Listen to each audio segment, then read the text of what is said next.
across America. Live, this is Point of View.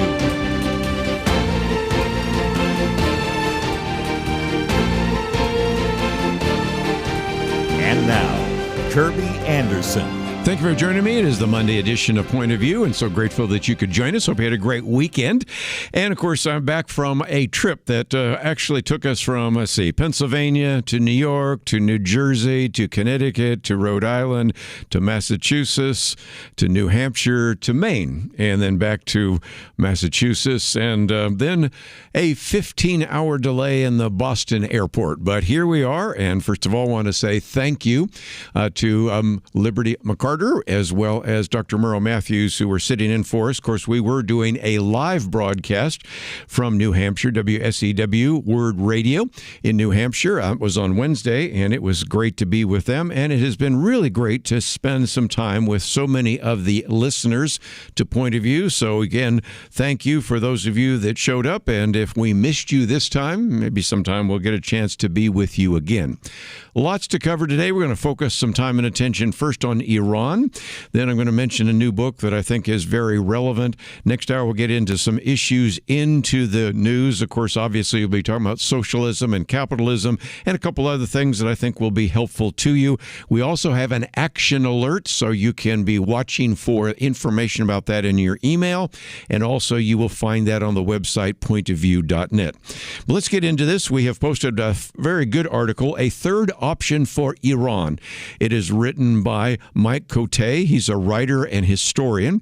He hosts the Rational Policy podcast, for example. You may have seen some of his articles on things like National Review Online and The Federalist and other issues. We have posted this kind of 3-page summary, actually 4 pages if you print it out on a printer, of why maybe in the midst of this on again, off again, on one point we're actually involved in amity, the next minute enmity, 1 minute we're trying to come up with a negotiation, next minute we're back to a military option. Maybe there's a third option. So, Mike Coté, thank you for joining us today here on Point of View. Thank you so much for having me. Let's begin get into this because I think most people recognize that we had the Memorandum of Understanding. That didn't work out. The hope has been for the Strait of Hormuz to be open, and yet it is not. And your argument is that we're not going to escalate this in any significant way. The president has made it clear he doesn't want to put troops on the ground. And your suggestion is, rather than trying to come up with some kind of negotiated settlement, some kind of World War II unilateral agreement, maybe the best thing to do is to recognize we've devastated the military in Iran. We've made the region safe for a time, and maybe it's time to leave. Can you explain?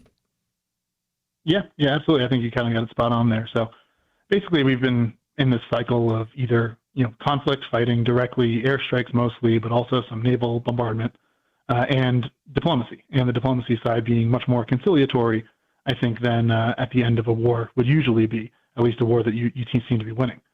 So it's kind of bouncing back and forth between these two extremes, kind of without looking at the middle ground here.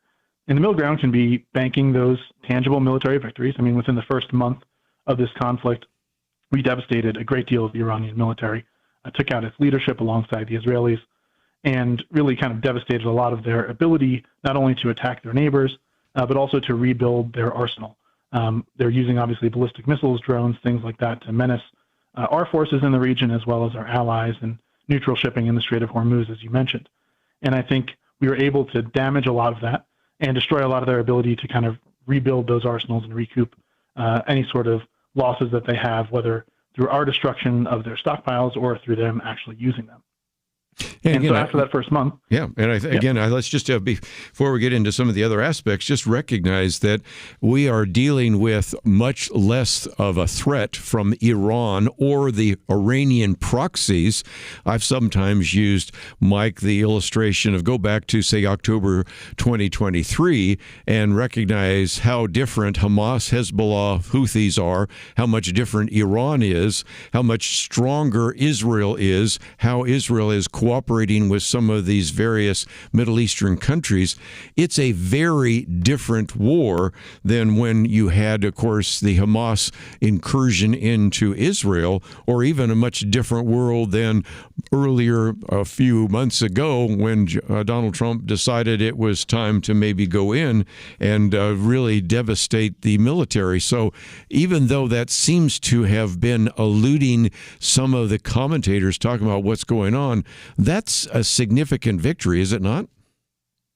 Oh, absolutely. I mean, like you said, since October 2023, when I think that was Iran's peak at this point, at least in this cycle of geopolitics, obviously on top of the world, kind of sending out their minions and their proxies around the Middle East to attack Israel and in the hopes of destroying the country.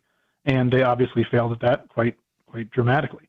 Not only is Hamas a shell of itself, Israel basically controls the Gaza Strip at this point. And you have Hezbollah, as you mentioned, their leadership has been taken out. A lot of their fighters have been taken out as well. Some of their major missiles and things like that they've been using to menace Israel for years have been destroyed.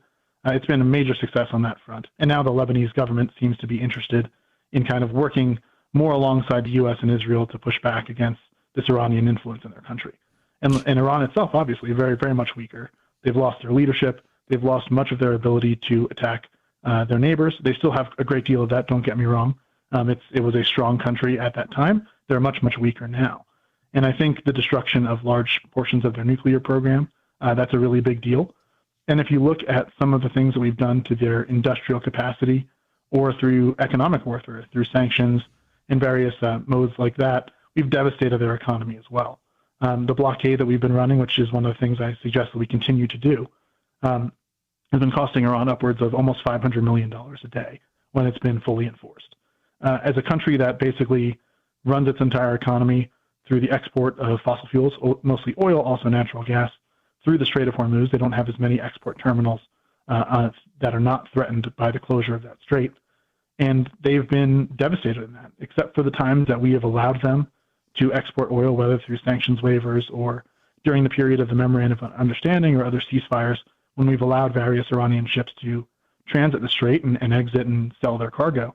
They haven't been able to get out their export products. And without that, and obviously a regime as ideologically radical as the Islamic Republic of Iran is going to continue fighting even if they're severely impoverished. At the same time, they're not going to be able to marshal the resources they used to be able to, whether that's to fund these proxies around the region or to pay the people who are actually fighting the wars for them. I mean, we think about this regime as very ideological, and it is. At the same time, not every single person in any country, whether it's North Korea or Iran, decides to do these sorts of things that they do working for the government for those ideological reasons. Oftentimes it's to make money or for other normal reasons that human beings across time and space have done. So if they're not able to pay these people, if they're not able to satiate the people that have been in a deep level of unrest in Iran for years now, but especially starting in December and January 2026, you've seen a lot of unrest there, and that hasn't improved. The economy of Iran is essentially wrecked. Mm-hmm. Their infrastructure is not doing well, and so the people there are definitely still restive.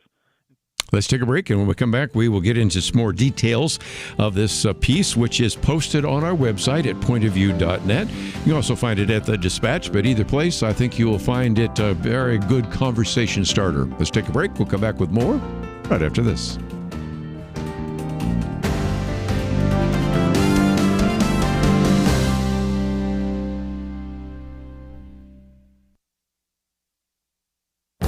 This is Viewpoints with Kerby Anderson.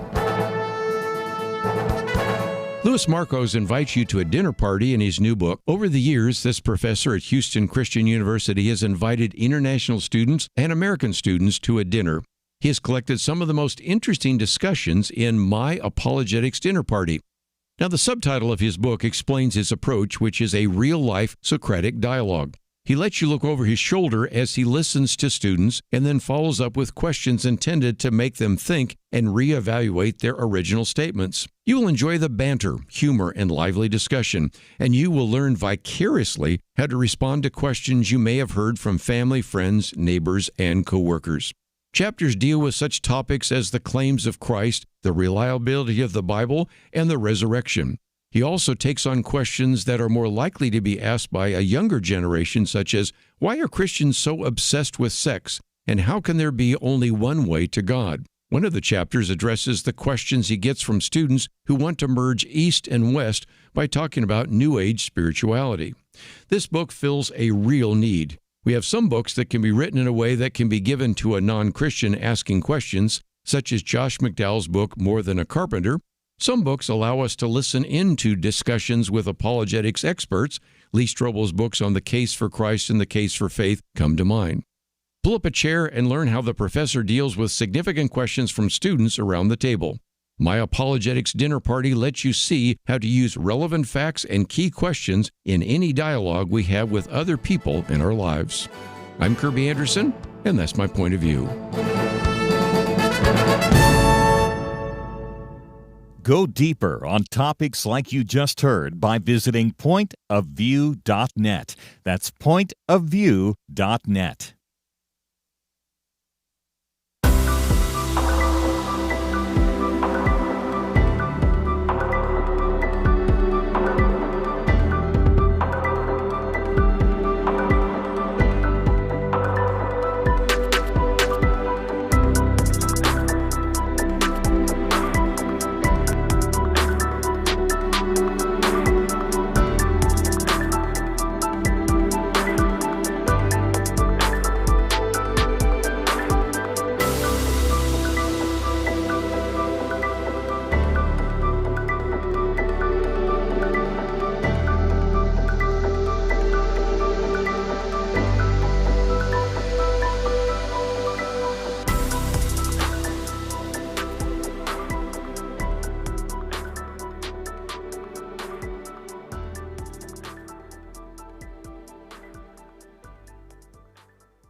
You're listening to Point of View, your listener-supported source for truth. Back once again, we're talking for just a few more minutes with Mike Coté. If you'd like to know more about him, we do have information about that on the website. And, of course, we're pointing to this particular article, a third option for Iran.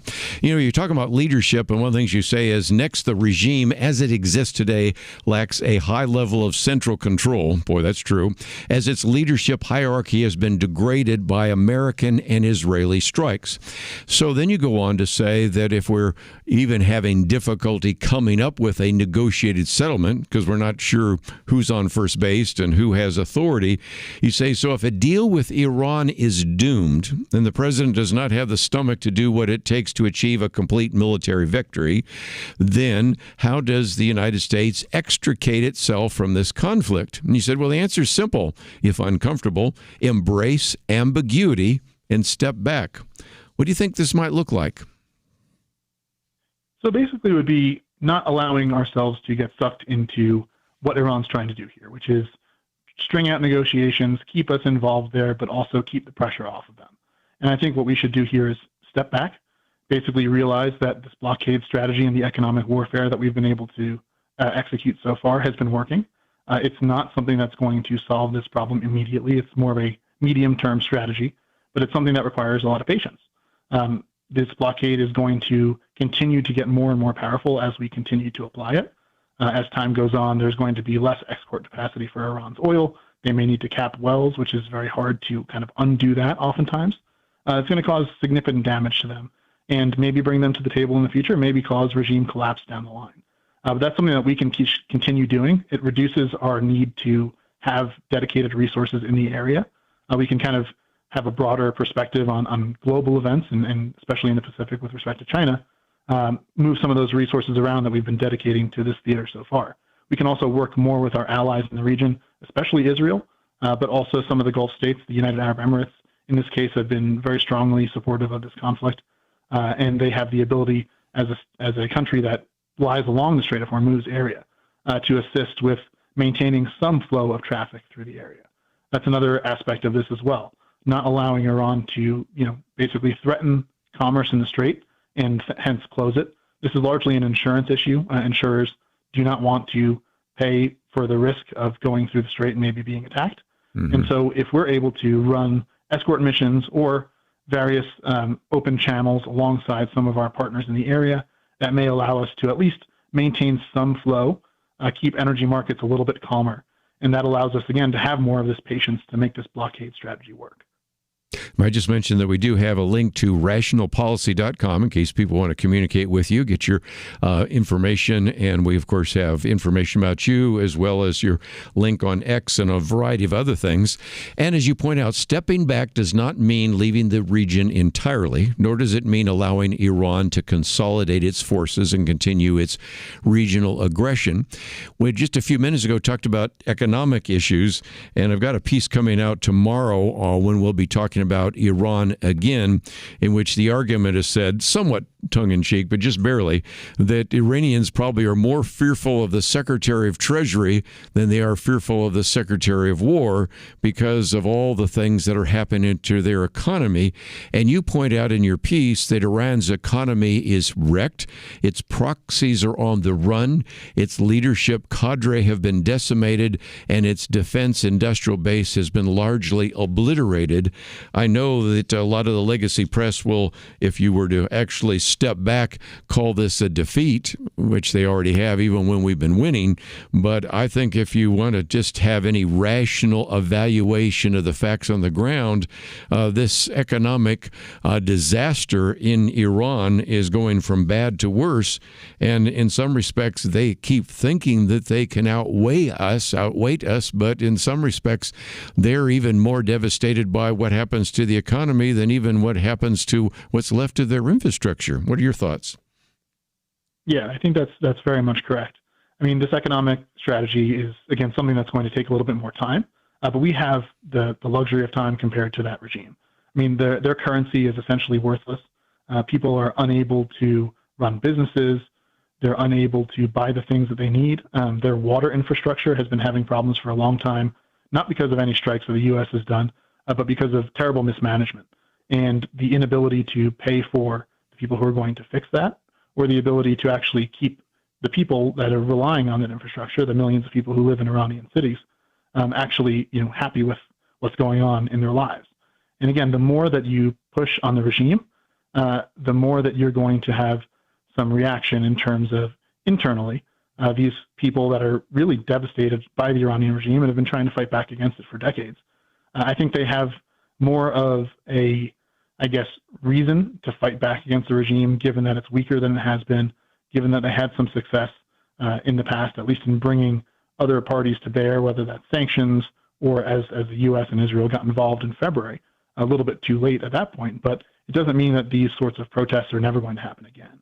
And now the regime is in a weaker position in terms of repressing them or in terms of being able to stop people like the Israeli Mossad from getting weapons and other things to these dissidents that hopefully would be able to at least further destabilize the regime. If we can stop them from threatening us and our friends in the region, that's the most important thing here. And that is a real victory. The key here is just making sure that we don't hand that victory over to them by negotiating it away. One of the things you do talk about is maintaining American economic pressure, and allowing the blockade and enhanced sanctions to bite would make it incredibly challenging for the regime to survive. And this would not require us to have any kind of negotiated settlement with Tehran and with Iran. On the contrary, the deal lessens our leverage over the Islamic Republic. And of course, one other issue, Mike, that we oftentimes think about is there are just a lot of Christians. Of course, it's a Muslim country, but still a lot of Christians there. One of the fastest growing churches in the world is there, and we are concerned about their plight. But when indeed Iran is on the run, and when the economy is so devastated, and they are certainly not as armed as they were before, they not only don't threaten their neighbors, they don't even necessarily have the ability to threaten even the people within their own country, some of the citizens. So this might be a way to, even though it would not be the way people would always want a military campaign to end, it certainly makes the most sense, because time is also running out if you're thinking that this particular war that we're engaged right now is going to have an impact on the midterm. So in some respects, economic pressure, the blockade, sanctions, those are all going to have an impact, aren't they? Yes, they certainly are. And it's very important, I think, with respect to the elections as well upcoming, is that this needs to be sold to the public. I mean, anytime that you can get buy-in from the American people, that's what you need to be doing, especially when you're trying to do something as incredibly powerful and important as toppling the Iranian regime or making them less of a threat than they otherwise could be. Your point about Christians internally to Iran is also well taken. The Iranian regime has been threatening Christians in their own country as well as around the region, thinking about Hezbollah in Lebanon as well, for quite some time. And this is something that if they are weaker, they're going to be less able to exert that repression. And if the regime eventually falls, which would be really the only solution to this problem, right? Everything else is managing it, making sure the threat is not severe enough to really harm us in any sort of major way. That's what we've already succeeded in doing, and I think we can continue on that. But if we really want to solve the problem once and for all, it's making sure the regime is gone. We can't do that, or at least we're not going to do that with our own forces, but the Iranian people have shown that they're willing and in many ways able to push back against their government.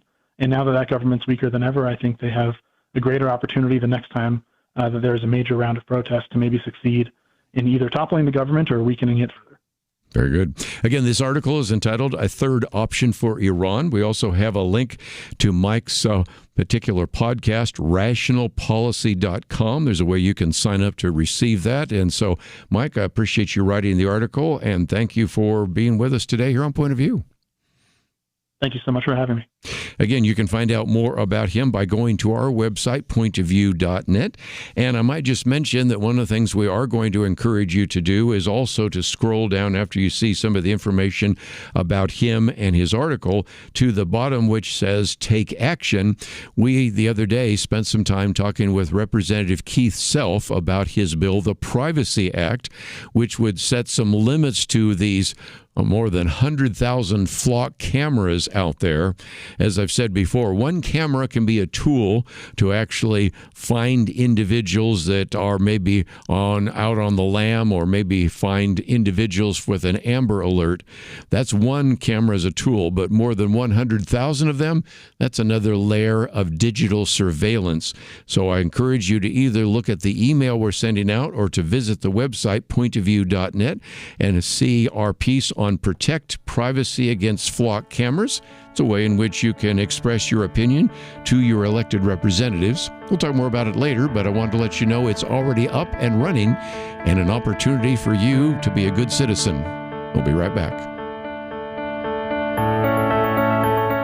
In 19th century London, two towering historical figures did battle, not with guns and bombs, but words and ideas. London was home to Karl Marx, the father of communism, and legendary Baptist preacher Charles Spurgeon. London was in many ways the center of the world, economically, militarily, and intellectually. Marx sought to destroy religion, the family, and everything the Bible supports. Spurgeon stood against him, warning of socialism's dangers. Spurgeon understood Christianity is not just religious truth, it is truth for all of life. Where do you find men with that kind of wisdom to stand against darkness today? Get the light you need on today's most pressing issues delivered to your inbox when you sign up for the Viewpoints commentary at pointofview.net/signup. Every weekday, in less than 2 minutes, you'll learn how to be a person of light to stand against darkness in our time. It's free, so visit pointofview.net/signup right now. pointofview.net/signup. Point of View will continue after this.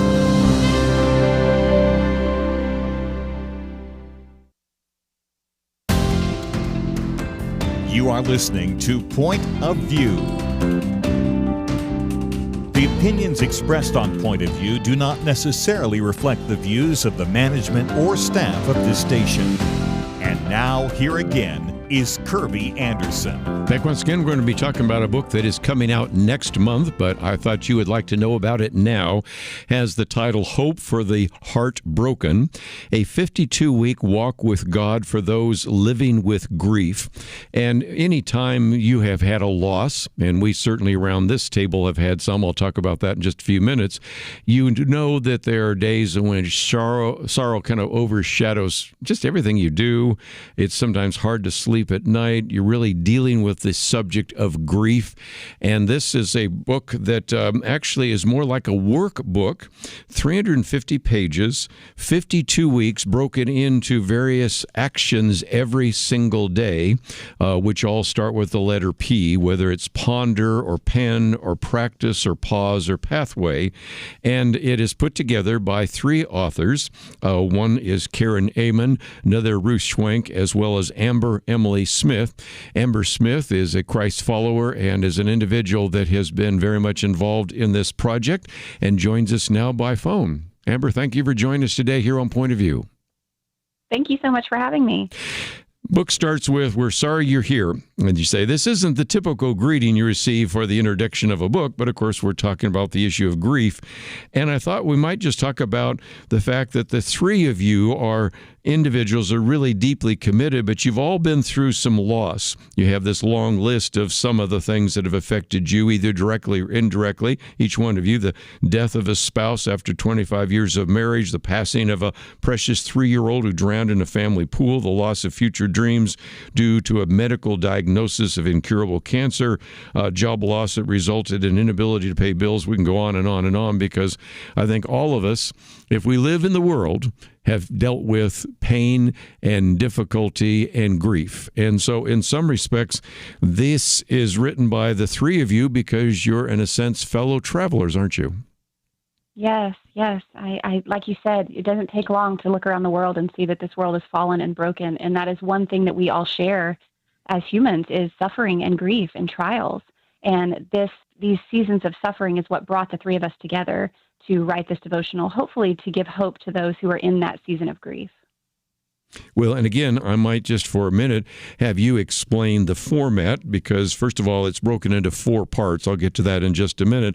But you can take any one of these particular weeks that you have, and I'm going to just take week 4, Blindsided by Grief. You have a section there where you can ponder this issue on day 1. Then day 2, there's a place where you can write down some of the thoughts about where this grief came seemingly from nowhere. Day 3 is Practice and Pray. You have Lamentations, and we actually have done a program in the past on the whole issue of lamentations and lamenting. Day 4 on the Pause, where there you take us to Psalm 42, and also some things where you can fill out the section. And then day 5 is Pathway, because in some respects, what you are doing is taking us through 52 weeks.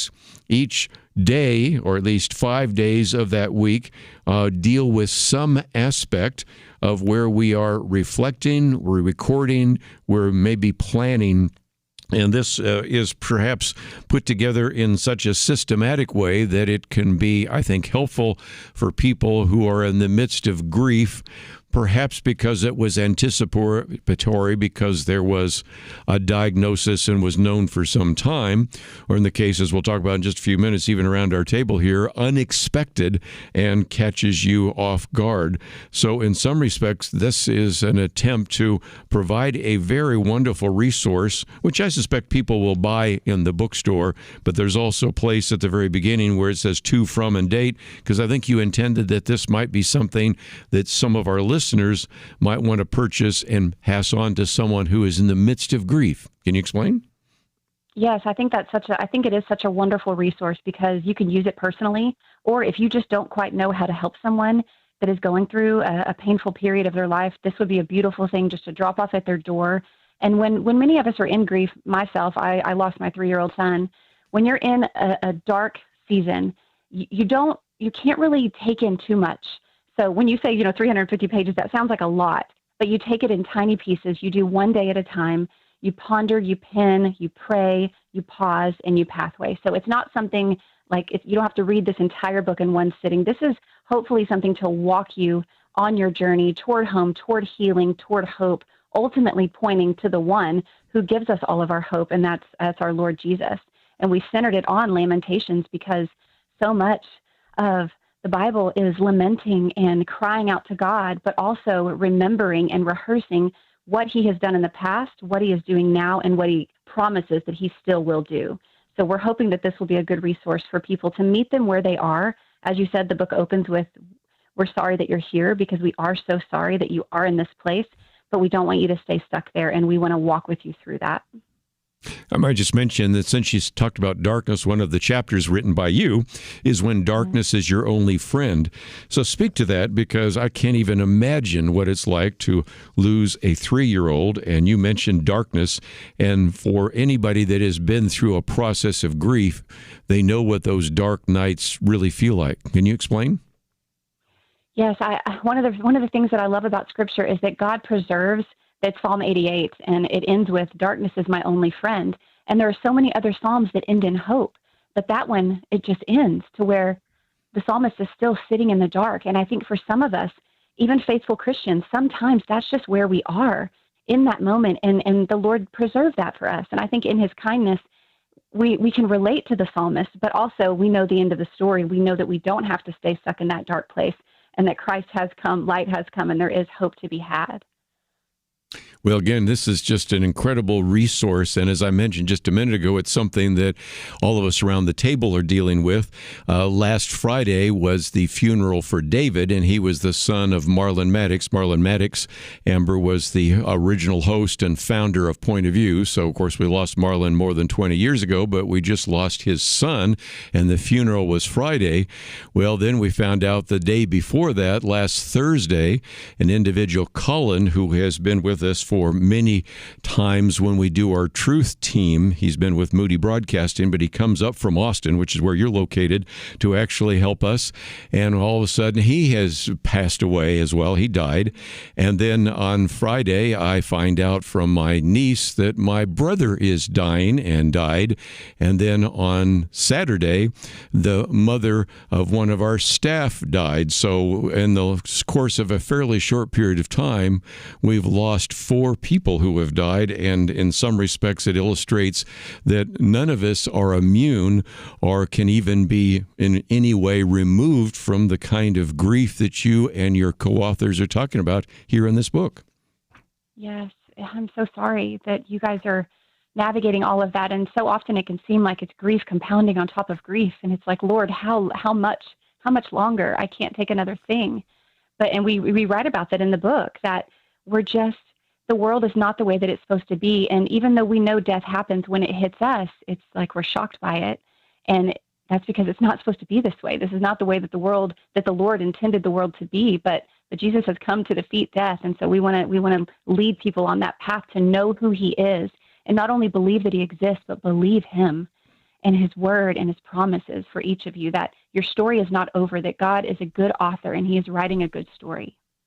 You know, one of the things you do talk about is that, of course, I mentioned the one on darkness, but you also wrote one on Yet I Will Rejoice, which I think, again, to the non-Christian world is like, what? I mean, rejoice? But again, we know that these individuals we mentioned are in a better place than we are right now. But at the same time, to have lost individuals, especially in your particular case, before they've even been able to live out their whole life, it is hard to rejoice, yet that's what you write about. Yes, and I will say on day one of my grief, even through year one, I was not rejoicing.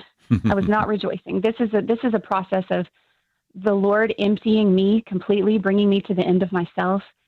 It brought me to full surrender, to search and seek out who he was as he reveals himself to be in the Bible. And when I came to know who he was, he emptied me of myself and began to fill me with himself, to fill me with his word. And so sometimes God brings us to these dark seasons, these dark places. For me, the death of my son, to make me rely not on my own strength, but on him, and to show me that he is good and he is faithful and he isn't finished. And the death of my son was not the end of our story. And so I craved stories of other people who had gone through seasons of suffering, to know that, you know, how did you make it through? How did you find light again? How did you find joy again? And so this is all of us coming together to try to show other people that the Lord is good and that your story isn't over. And we want to walk with them through this, on this path toward heaven. Such a great book, and I'm just been able to dig into a little of it because it would take you a year if you wanted to follow all of it. Hope for the Heartbroken, a 52-week walk with God for those living with grief. It is coming out next month. I've got an advanced copy here that gives me an idea of how much I think you will appreciate it. And if you'd like to know more about, of course, the authors or the book, you can go to our website, pointofview.net. We'll come back with Amber Smith right after this.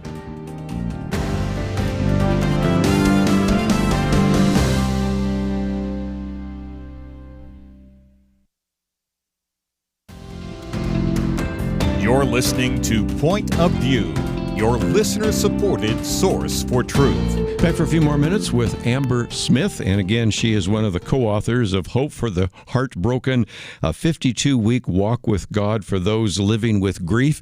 It is published by Zondervan, coming out next month, but you can pre-order it and find out more about it on our website at pointofview.net. Since it came out with Zondervan, I'd hold up a book that I wrote, this book here, for those of you watching online.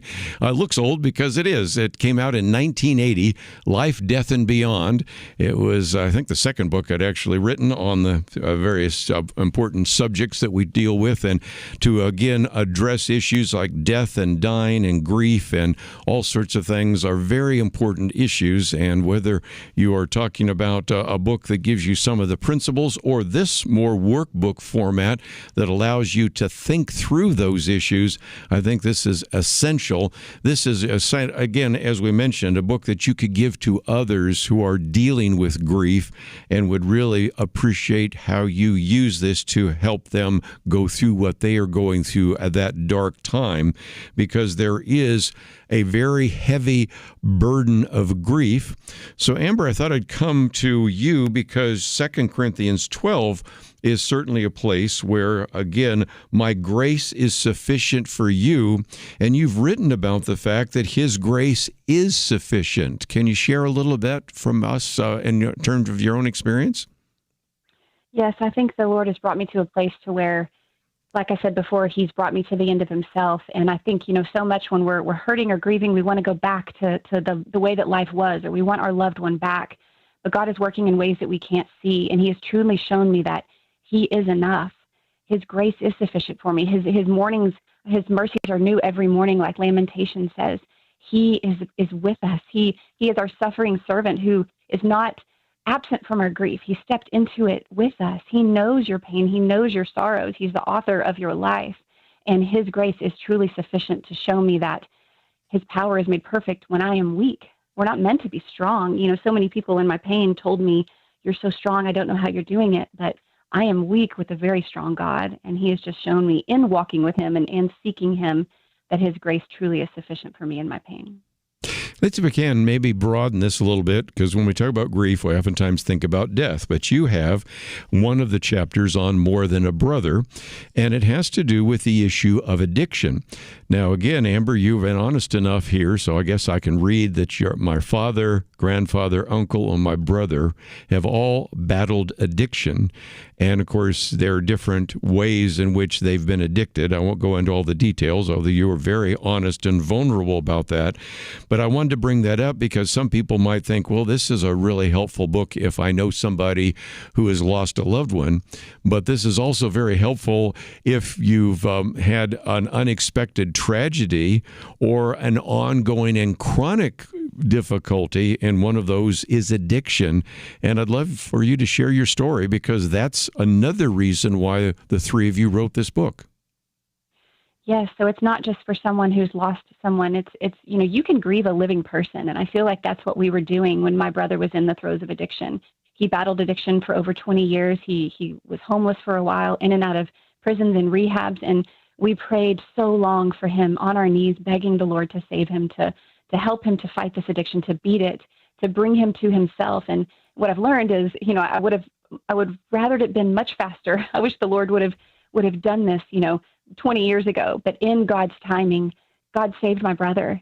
And there's a scripture in Philemon who it says, sometimes the Lord will separate someone from you for a time so that you can have them back as a brother, and not only as a brother, a biological brother, but as a brother in Christ. And so I'm so thankful that, the Lord did his work. It wasn't anything that we did, but the Lord did save my brother. I would encourage these people to keep praying. Don't ever give up on somebody, because if you still have breath in your lungs, the Lord is still working, and he can bring anyone to himself in the blink of an eye. And he's done that. And so that goes back to, yet I will rejoice. Though things in my life aren't perfect, or though I may suffer again, I will rejoice because I have seen what the Lord has done, and he is good. One other one I thought we would end with is on the vapor of life.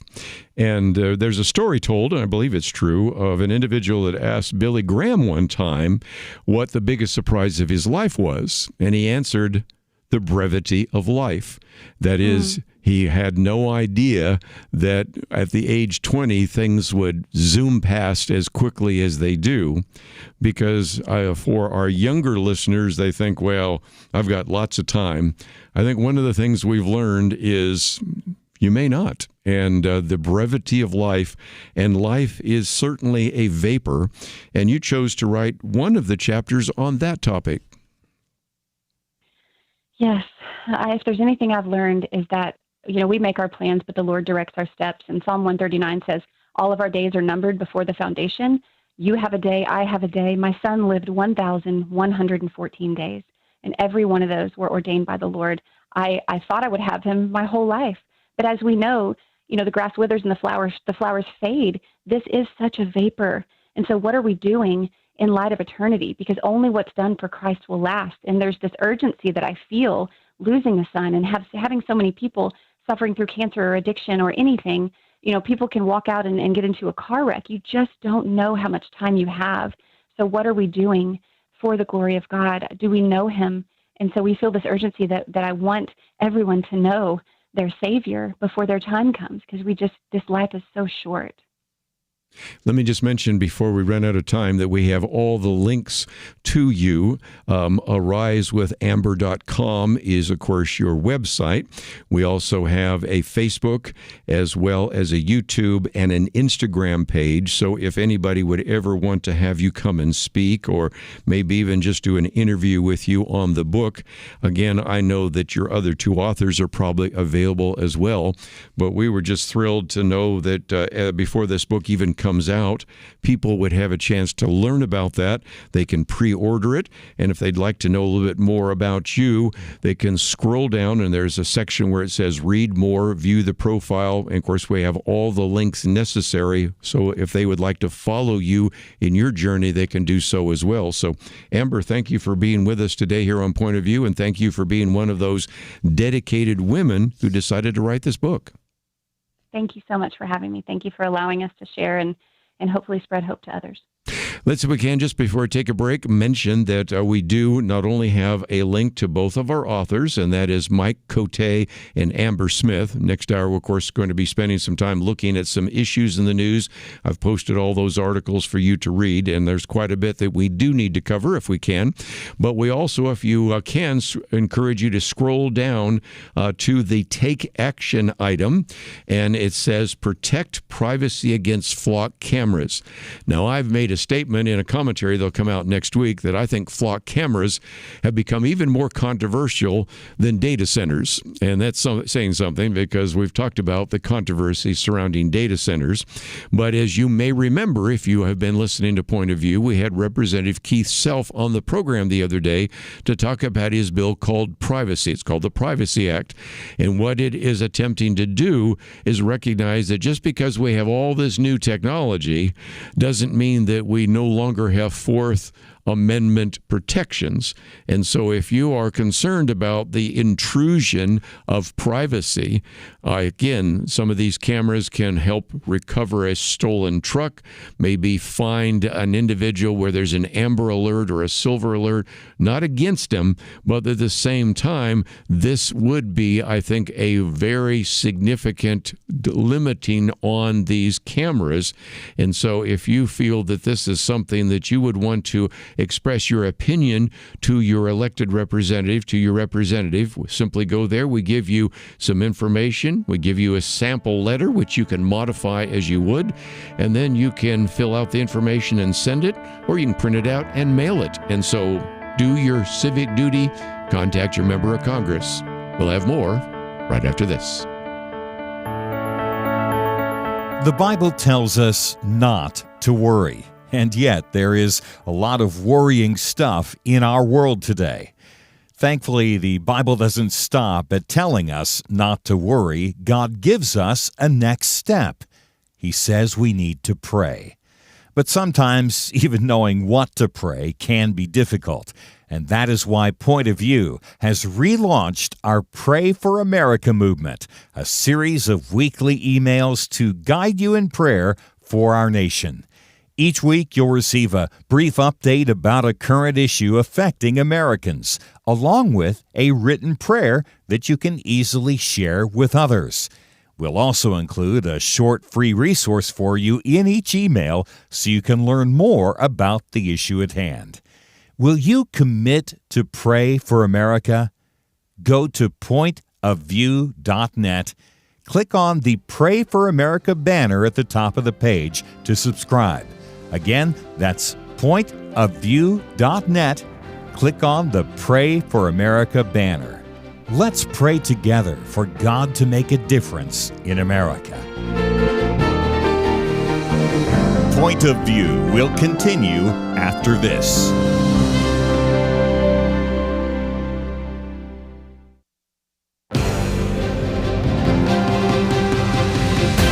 Across America, live. This is Point of View.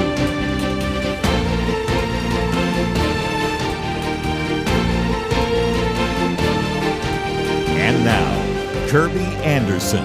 Second hour today, we're going to spend some time, as you might imagine, talking about socialism and capitalism. Those are our first two articles.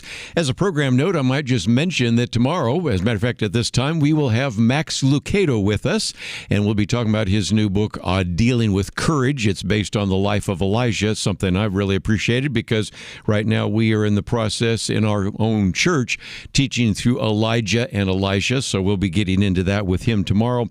Also, as we'll talk about in just a minute, socialism, very good piece that we'll be talking about in terms of Abdul El-Sayed, who is, of course, the Democratic nominee for U.S. Senate from Michigan, and what that might mean for the midterm. So we'll get into that as well as some other conversation. Matter of fact, talking about what's going on in Israel. And as I mentioned in the conversation that we had with Mike Coté, got a very good piece where there are some individuals actually arguing that Iran may be more concerned about the Secretary of Treasury than the Secretary of War because, as we've mentioned before, Scott Bessent, who is the Secretary of Treasury, knows how to bring a country down with currency devaluation. He's done it before and looks like he is doing it again in Iran, and that is devastating, so we'll get to that in due course. As we go along, I always like to hold up some of the booklets. Here's the one I've done, A Biblical Point of View on Socialism, which I think needs to get in the hands of young people. But if you don't want to get the booklet and you are a donor to Point of View, you may have noticed that we have an Outlook set of articles on socialism because we think this is a very significant issue. But my first piece that I thought we would talk about comes from Peggy Noonan. Now, we've known Peggy Noonan for some time. We quote her quite often. As a matter of fact, when she was in town a while back speaking at the Council for Life, I was asked to introduce her, and that was a great privilege there as well. Do I always agree with everything she writes? Not always, but one of the things I do miss of Penna Dexter, and there are a lot of things we miss about not having Penna around with the busyness of her life in other areas, is oftentimes we would talk about some of these particular op-ed pieces, especially like Peggy Noonan. But this one has, I think, an arresting title. Socialism is here, and it's serious. And she points out that socialism is not a passing thing, but an arriving thing. It must be taken seriously as a factor in our politics and the Democratic Party. She points out the latest poll, a CNN SSRS poll issued this week, reported, again, a third, that is 34% of Democrats and Democratic-leaning adults identify as Democratic Socialists. This has become a big, big issue in the Democratic Party. She says that number won't be depressed by the success of Abdul Al-Sayed, who won the Democratic nomination for U.S. Senate in Michigan on Tuesday by racking up huge margins in progressive enclaves and university towns. Now, as I pointed out when we were doing the broadcast on Wednesday from New Hampshire, that certainly is true in those areas, but it was relatively close because in other areas of Michigan that weren't necessarily Ann Arbor or places like that did not do so well, but we will certainly find out. On the second page then, Peggy Noonan reminds us of something we've talked about on the program, where Shannon Bream on Fox News Sunday sat down with Megan Romner. She is one of the co-chair of the Democratic Socialists of America, and just asked all sorts of questions. Abolish the Senate? Yes. Replace the President and Supreme Court as we know them? Yep. Abolish ICE? Absolutely. Abolish the borders? And you go through the long, long list, which is hard to believe that she was so matter of fact and so honest. I mean, I know there have been people in the past that would want to accomplish that, but they haven't been so bold. But there is a tremendous amount of boldness now among Democratic socialists. So Peggy Noonan goes on to say, socialism's most enthusiastic promoters are quick and clever, comparatively well-educated, and very online. And so the bottom line is we are dealing with something we've never seen before, and then reflects for just a minute, as she is wont to do. She says, I'm sorry to say that these new socialists never strike me with their warmth as, say, your great Uncle Billy was warm when he spoke about the industrial workers of the world. Today's socialists strike me as colder, less human, fiercer, and occasionally sociopathic. You know, they're sociopaths, and that is the case. But she points out that we're dealing with a generational issue, and this is something we've talked about before. I've talked about it in one of my books on trends. We talk about it almost all the time in our Next Generation Roundtable. We're going to have one of those coming up in the future, because she points out that a voter who is age 25 was in grade school during the 2008 economic crash, and then, of course, saw all sorts of things happening to the free market economy. A voter who is 25 also sees artificial intelligence rising and wonders if the economy as it exists today will even have a place for him in the future. And then she points out they also recognize that the Cold War has receded as a living memory. And then she points out, which is sort of the subtitle of her piece, as religion recedes, politics takes its place. The subtitle of our article is, as religion recedes, politics takes its place. As confidence fades, political movements grow radical. And so what before was religion is now politics has become religion. And the other part of that is when confidence in Congress, confidence in the media, confidence in the university, confidence in churches, confidence in the courts declines, then reform movements become more radical, because why would I want to repair or reform them if I think they're broken in the first place? So some people can't understand why we've gone from, okay, maybe we need more Supreme Court justices, to we don't really even want the Supreme Court. I want it to actually just be accountable to the Congress. We really maybe don't even need the presidency. Just all sorts of things that you never thought. We want to get rid of borders. We want to get rid of ICE. I mean, even people that are liberal going, well, this seems like a little bit too much, a bridge too far, but there we are. So then she points out that sometimes capitalism can be brutal, unjust in its own ways, and can produce painful outcomes. But that's why we have a modern welfare state to save those who might fall too far. But she points out that these individuals, these democratic socialists, are kidding themselves because, as she points out, no economic system can eliminate suffering. No economic system can eliminate injustice. And she says the socialist If they win, we'll find this out. Well, first of all, some of them have already found out. If you are not paying attention to some of the disasters unfolding in New York City, and then an incredible YouTube video the other day talking about the disasters unfolding in Seattle, we will probably try to cover that in a future Point of View program, because already, as we've pointed out before, the socialist mayors in some of these cities are finding out that eventually you run out of other people's money, and you also tend to chase people out of town who don't want to put up with some of the policies and taxes you've implemented. And we will certainly talk about that in the future. Let's take a break, though. We'll come back and we'll talk about socialism. What about capitalism? John Stossel has a very good piece. We'll talk about that right after this.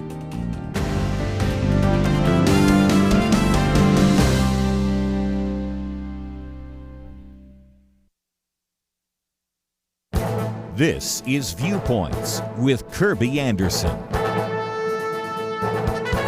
Louis Marcos invites you to a dinner party in his new book. Over the years, this professor at Houston Christian University has invited international students and American students to a dinner. He has collected some of the most interesting discussions in My Apologetics Dinner Party. Now, the subtitle of his book explains his approach, which is a real-life Socratic dialogue. He lets you look over his shoulder as he listens to students and then follows up with questions intended to make them think and reevaluate their original statements. You will enjoy the banter, humor, and lively discussion, and you will learn vicariously how to respond to questions you may have heard from family, friends, neighbors, and coworkers. Chapters deal with such topics as the claims of Christ, the reliability of the Bible, and the resurrection. He also takes on questions that are more likely to be asked by a younger generation, such as, why are Christians so obsessed with sex, and how can there be only one way to God? One of the chapters addresses the questions he gets from students who want to merge East and West by talking about New Age spirituality. This book fills a real need. We have some books that can be written in a way that can be given to a non-Christian asking questions, such as Josh McDowell's book, More Than a Carpenter. Some books allow us to listen into discussions with apologetics experts. Lee Strobel's books on the case for Christ and the case for faith come to mind. Pull up a chair and learn how the professor deals with significant questions from students around the table.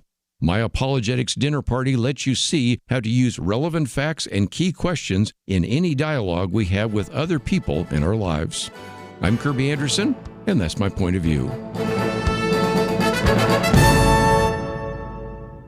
Go deeper on topics like you just heard by visiting pointofview.net. That's pointofview.net.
You're listening to Point of View, your listener-supported source for truth. Just a minute ago, we talked about socialism. What about capitalism?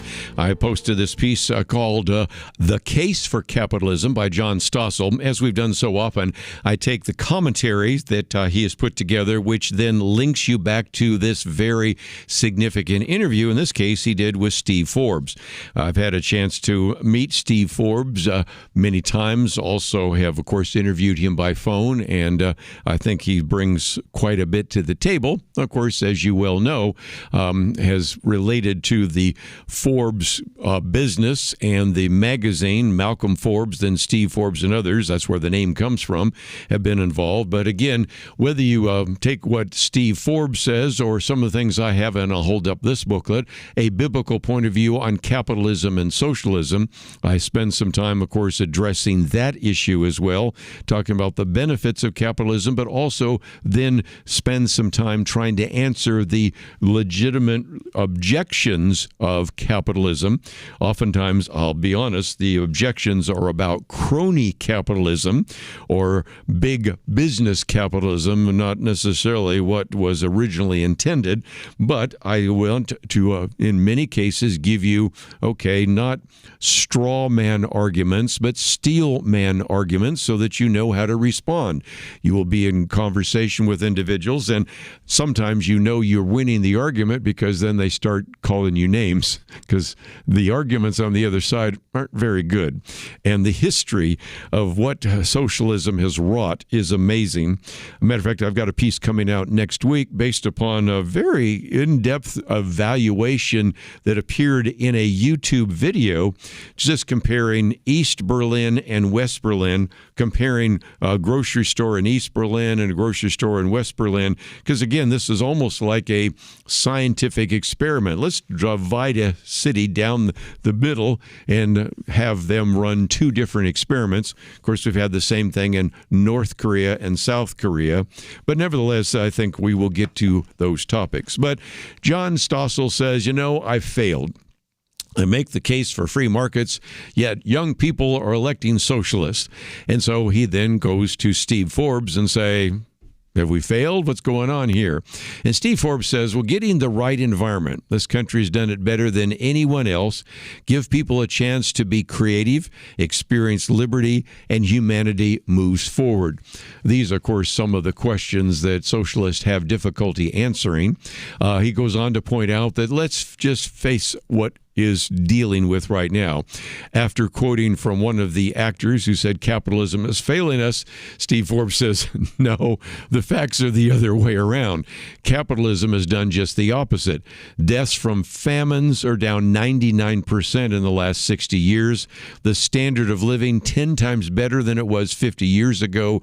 There are all sorts of arguments, some of whom I put in the book, also some which we'll get to a little bit later when I hold up my booklet on why empires fail, because I have a whole section based upon this book, Peak Human by Johann Norberg. I'll get to that in just a few minutes because it relates to the third article we'll be looking at in just a minute. Capitalism, free market, free enterprise, whatever you call it, Steve Forbes says, is a moral system because success comes from meeting the needs and wants of others. He says, go to the old Soviet Union, go to Cuba, go to North Korea, and compare the opportunities. It's a reason people want to come here. They can flourish here, whereas they get crushed by regulation elsewhere. That is something we even mentioned the other day in terms of these grocery stores. By the way, as you might imagine, I do have a commentary coming out about the grocery stores, because we now have the mayor of New York City, Zohran Mamdani, who has indeed identified the place where the first the first city-run grocery store is going to be. It's only going to cost him $70 million, and I think you're going to have all sorts of disasters. We'll talk about that one in due course, but we know what's going to happen because this has been tried before. Not only in the Soviet Union and Cuba, North Korea, Venezuela, whatever, but it's been tried in even places like Kansas City, Chicago, and others. But we will do our best to educate people. You can lead a horse to water, but you can't make him drink. You can give the best arguments possible for a naive, maybe brain-addled young graduate of a university, but you can't necessarily convince them, but hopefully we will be able to win some over. Because again, as Steve Forbes points out, free markets are going to only work if you can actually entice people to buy your product or service. Now, I recognize there are monopolies and all the legitimate arguments about that, but in a truly free market, the only reason I'm going to buy product A rather than product B is because it's cheaper or it's better quality or whatever it might be. And this is, again, something that Adam Smith wrote about 250 years ago in 1776, called The Wealth of Nations, that it wasn't necessarily the desire of the butcher, the baker, or the brewer to bring about the common good, but he was led by an invisible hand to bring about an end that he may not have intended, but the only way he can get people to buy his product or his service is to provide one at a lower cost with better quality. And so free markets, as again, Steve Forbes points out, rely on mutual benefit. He also says capitalism is also humane. You may not love your neighbor, but you sure want to sell something to your neighbor. It gets people working on a common objective, even if they don't realize it. Steve Forbes says, okay, is it a perfect system? No, but it's a way of enabling humanity to move forward. It enhances lifestyles of everyone. It's a system, which I talk about so often, a system in which bad people can do least harm because economic power in a very good free market, and we have some very sad exceptions right now in our reality, but in a truly free market, there's not a concentration of economic power.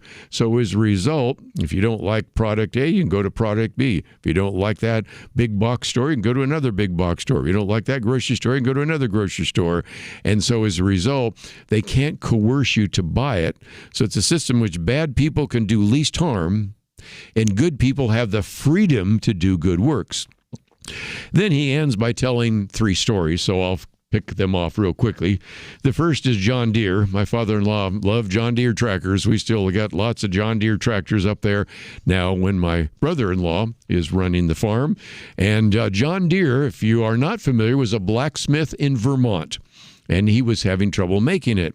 So he moved to Illinois. I've been to the John Deere factory right there in Illinois and noticed that farmers were struggling with the thick soil there in the Midwest, I should say. And that was sticking to their iron plows. And every few feet they had to stop and scrape the dirt off.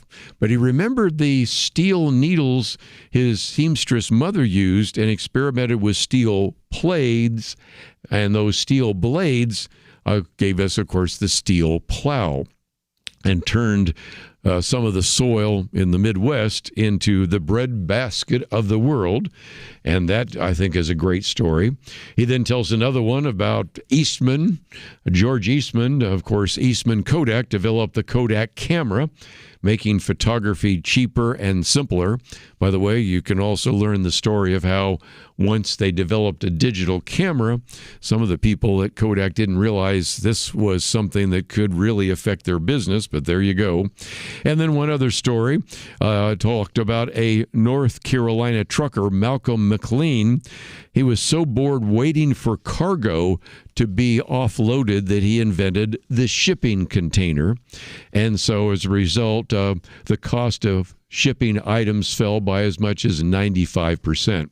Anyway, this is a great piece, might even be a future booklet on just the case for capitalism and some of the great stories about how when people have freedom and they have entrepreneurial activities and they have imagination, we see the standard of living go up and the products improve and the costs go down.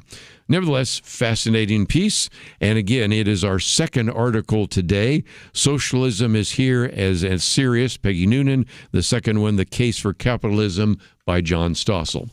As we take a break, let me mention one more time, we do have an opportunity. If you scroll down to the bottom there in the section called Take Action, we have Protect Privacy Against Flock Cameras. We, again, as I mentioned, have Representative Keith Self on to talk about his bill, the Privacy Act.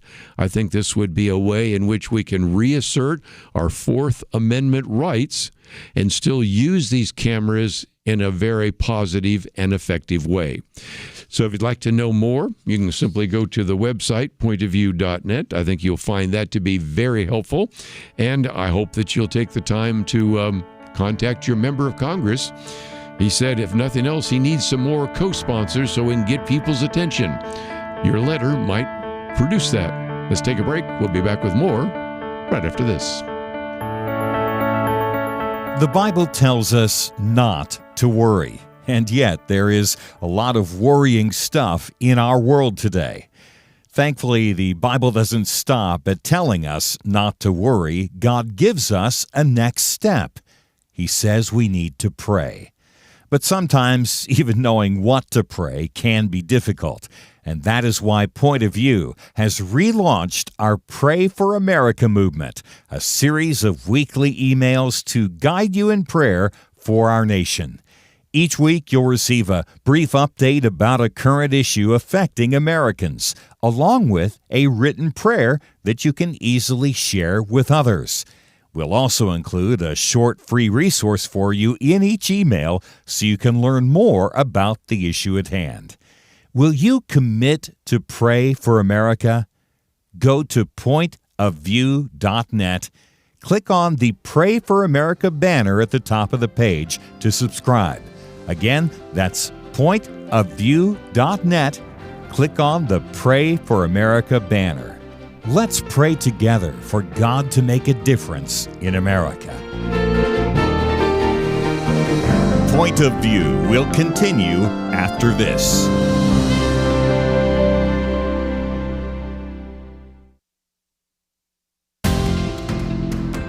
You are listening to Point of View. The opinions expressed on Point of View do not necessarily reflect the views of the management or staff of this station. And now, here again is Kerby Anderson. Back once again, let's, if we can, for just a few minutes, look at a couple of other issues. And one of those is a piece by Mark Lewis, Can America Rise Above the Tide of History? And in some respects, it relates very much. I'm holding up booklets today just to illustrate the value, of course, supporting Point of View. This one is entitled, Why Empires Fail. And this one came out to our donors, those of you that are Truth Team members, in June, because it talks about the collapse of civilizations, which is a YouTube piece. Then it also talks about a couple of books. This is almost like a Cliff Notes version of Victor Davis Hanson's book, The End of Everything, as well as one I mentioned just a few minutes ago, a kind of a Cliff Notes version of the piece by Johann Norberg, Peak Human, and then also, if you will, kind of a Cliff Notes version of Cal Thomas's piece in his book, America's Expiration Date.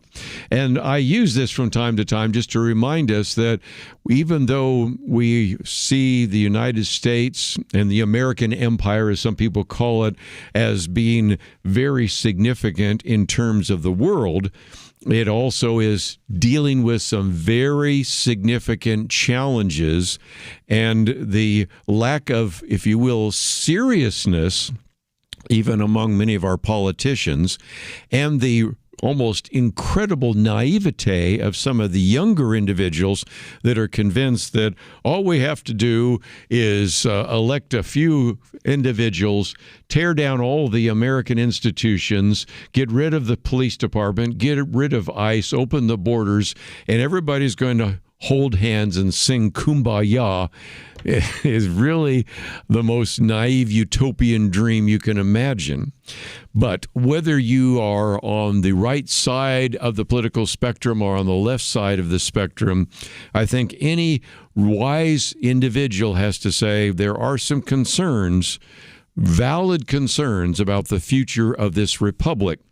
So Mark Lewis quotes from Alexander Fraser Tytler. I, years ago, made the mistake of using that quote and had somebody question whether or not it's valid. And it's a classic example of a quote that is used all the time that has really never been verified.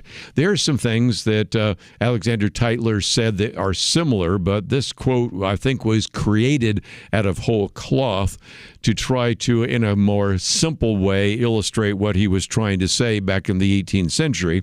But the quote, you've heard it before, is a democracy cannot exist as a permanent form of government.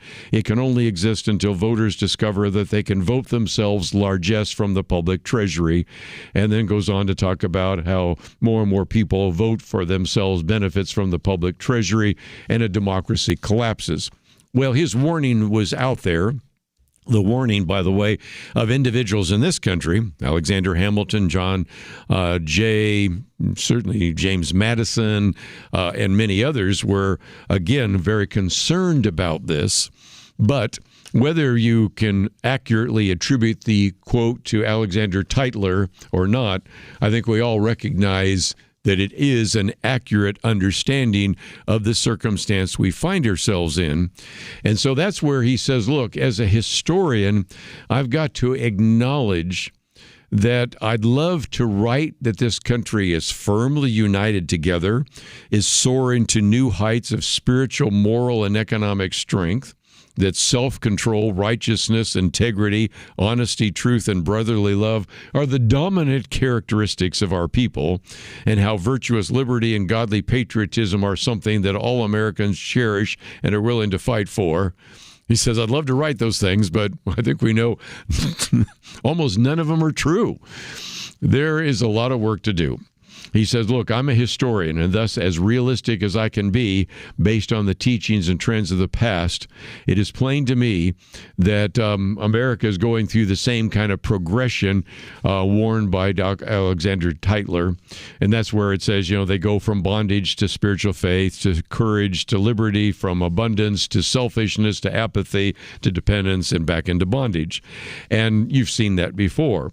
And interestingly enough, this country was born out of bondage. That may have been overplaying it a little bit, but that's what Mark Lewis says, because indeed, as a colony of England, and as I've started again on this 250th anniversary of this country, dug into some of the writings and some of the things that were happening, I think it was more difficult to be in the colonies than I anticipated.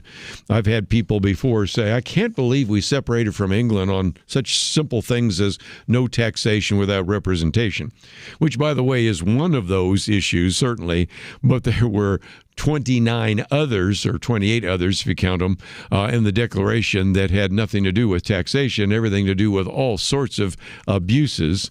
And, of course, the framers of the Constitution and even the writers of the Declaration, which is, of course, Thomas Jefferson plus his committee, said that when there's a long train of abuses and usurpations, we have the right and the duty to abolish government and establish another one. And he goes on to point out that it wasn't just to remove from the bondage, but he says the colonists developed a deep spiritual faith in God that led them to thirst for liberty. And that, of course, gets us into the booklet I've done on America's founding, which bring us back to some of the very important spiritual principles that were undergirding this country. Not all of them were Orthodox Christians, but many of them, almost all of them, had some kind of faith in God. Many of them had what today we would consider to be a Bible college or seminary education, which is how things were taught back then. And so as a result, they recognized that to really bring about the kind of change that needed to take place, that progression that would actually take place from first bondage to even the idea of courage and liberty.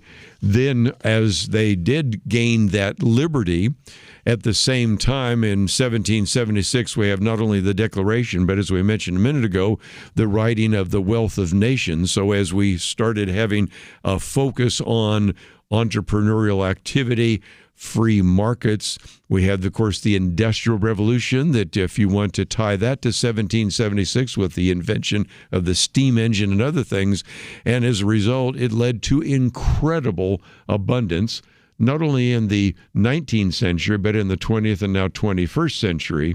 And so in some respects, we could understand why to go from that level of abundance, now we have a whole generation growing up taking for granted that abundance And so that leads, of course, to this progression according to Tytler. And again, I'm somewhat questioning it. Selfishness, apathy, dependence, and then bondage. And this is why some people even get talking about the fourth turning. You can find my booklet, for example, where I talk about some of these stages of development, and that is the case. And so, as he winds down his piece, Mark Lewis says, can America rise above the tide of history? Because unfortunately, he said, it has been the way of mankind from the beginning that we see eventually the rise and then the fall of so many different empires. Some take place over a short period of time, the Carthaginians and the Etruscans and things like that. Some take place over a very long period of time. That would be the Roman Empire, that would be England and others. But whatever you look at, we are dealing with empires that rise and fall. There are a few exceptions to that, and those are the times in which there's been some kind of spiritual revival. We can see the possibility of one. We had a first Great Awakening, a second Great Awakening, and I know many of you may be praying for another awakening. But as I have been asked so many times as we were traveling through from Pennsylvania to New Hampshire, what do you see for the future? I say, again, got to be honest, the trajectory doesn't look good, but that also is based upon the assumption that there is no chance to turn things around. And there have been some times in history in which we've seen things have been turned around. But those always happen during great spiritual revivals and reformations. And are we at the edge of one? Well, there's some hints, but there is a long way to go. And so this is a sobering question. All empires eventually collapse. What about this empire? And I think it illustrates again the need for us to get involved. He says Americans are human too, and apparently they aren't the kind of people who can defy history and rise above the tide. Sad, but nobody else has done it either. The only place where I disagree is we do see a few changes that came about through spiritual revival. And so the question about the future of America is a relevant one, and that's why we encourage you to do what you can to take action, even today, based upon what we've posted on our website. We'll take a break, come back with more right after this.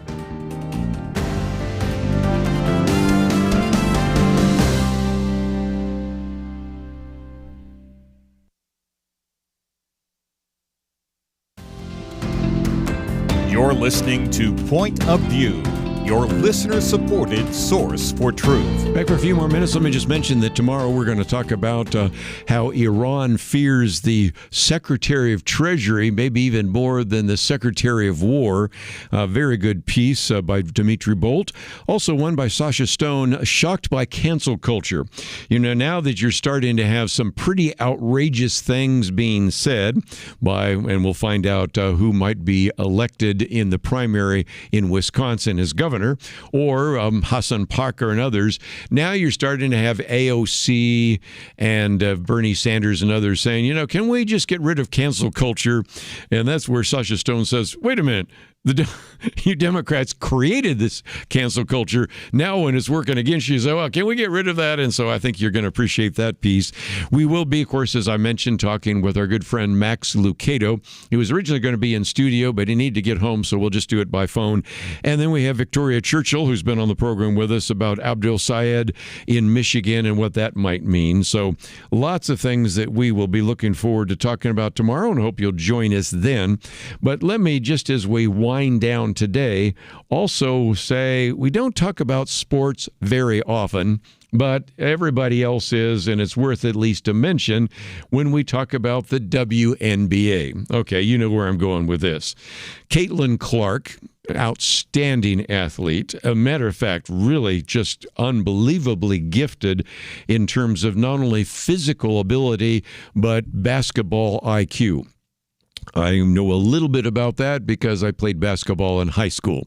Sometimes people say, oh, you played basketball in high school. I said, well, it may not look like the same thing you played. You got to understand, when I played, we didn't have a three-point line and we didn't have a shot clock. So things were a little different, but nevertheless, having watched basketball, played it, coached it for my son and friends, I know at least a little bit to say incredible. And then also, of course, one of her teammates, Sophie Cunningham. And if you are being aware at all of what's going on in the WNBA, you know where I'm getting to, because my last piece is by our good friend Kevin McCullough, who's a talk show host. He calls it clothesline privilege. Now, if you're not familiar, he says, imagine you're jogging down the basketball court. You're going to make a layup, and I can remember doing that many times, and someone comes up behind you and clotheslines you across your face and neck so hard that the officials review the tape and you get ejected. And then minutes later, the person who did this, and this is the guard for the Chicago Sky, who then posts on social media white privilege.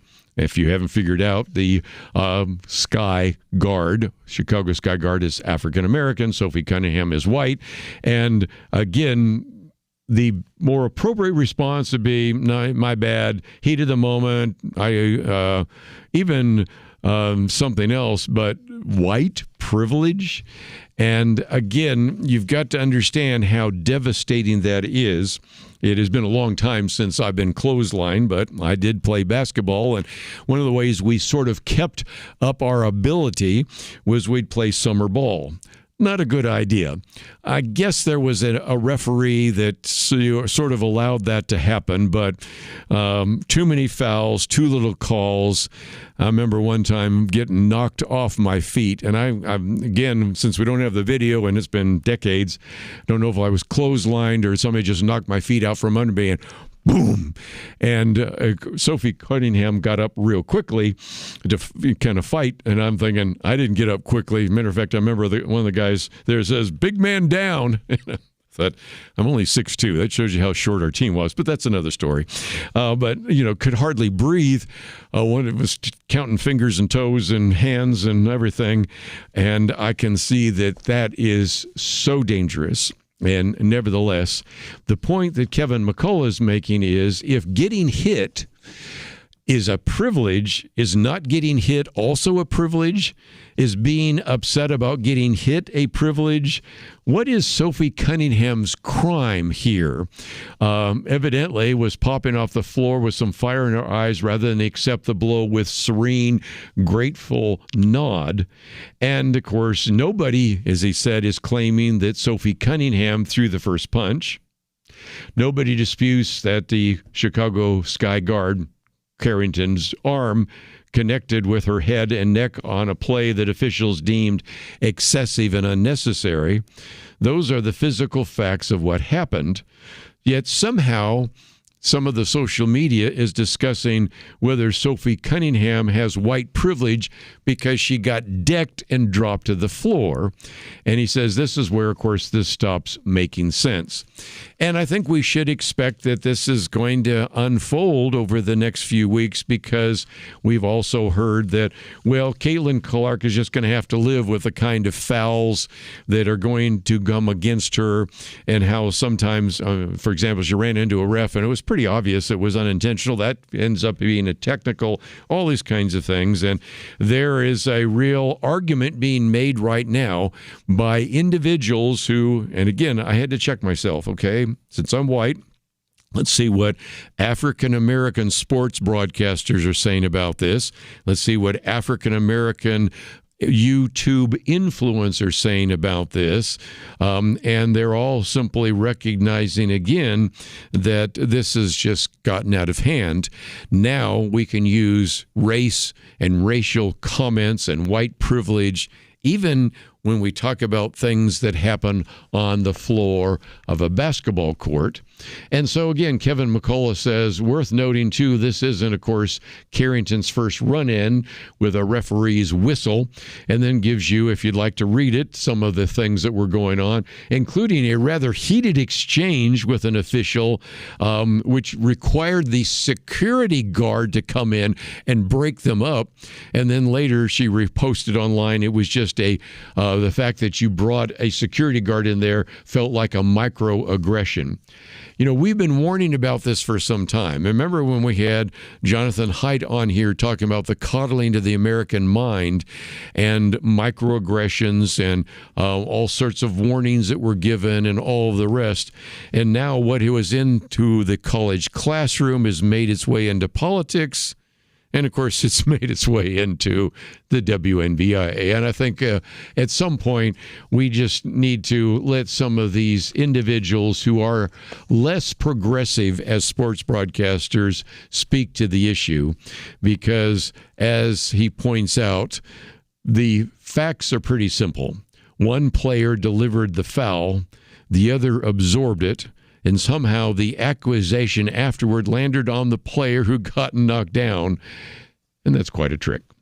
So I'm not going to spend a lot of time talking about the WNBA, but there are a lot of people that are saying this is a particular sports franchise that could really benefit, and a whole gathering of associations that could benefit from very talented players like Caitlin Clark and, of course, Sophie Cunningham, who sometimes ends up being the enforcer.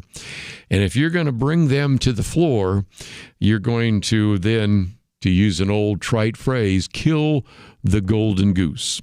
And it's a sad commentary because, once again, how you get white privilege from a clotheslining act against a person making a layup. Kevin McCullough calls it clothesline privilege, and probably won't say much more about it, but I thought it was at least worth a mention because it's illustrative of how even some of these ideas we talk about every day on Point of View make their way into politics, make them way into the classroom, and make them their way onto the basketball floor. That's all we have for today. It was great to meet so many of you in the East Coast. Looking forward to future trips, but I simply want to say to Megan, thank you for engineering the program.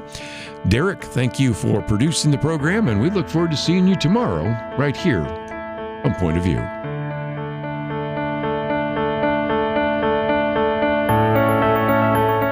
It almost seems like we live in a different world from many people in positions of authority. They say men can be women and women men. People are prosecuted differently or not at all, depending on their politics. Criminals are more valued and rewarded than law-abiding citizens. It's so overwhelming, so demoralizing. You feel like giving up. But we can't. We shouldn't. We must not. As Winston Churchill said to Britain in the darkest days of World War II, never give in, never give in, never, never, never, never yield to force, never yield to the apparently overwhelming might of the enemy. And that's what we say to you today. This is not a time to give in, but to step up and join Point of View in providing clarity in the chaos. We can't do it alone, but together, with God's help, we will overcome the darkness. Invest in biblical clarity today at pointofview.net or call 1-800-347-5151. Pointofview.net and 800-347-5151. Point of View is produced by Point of View Ministries.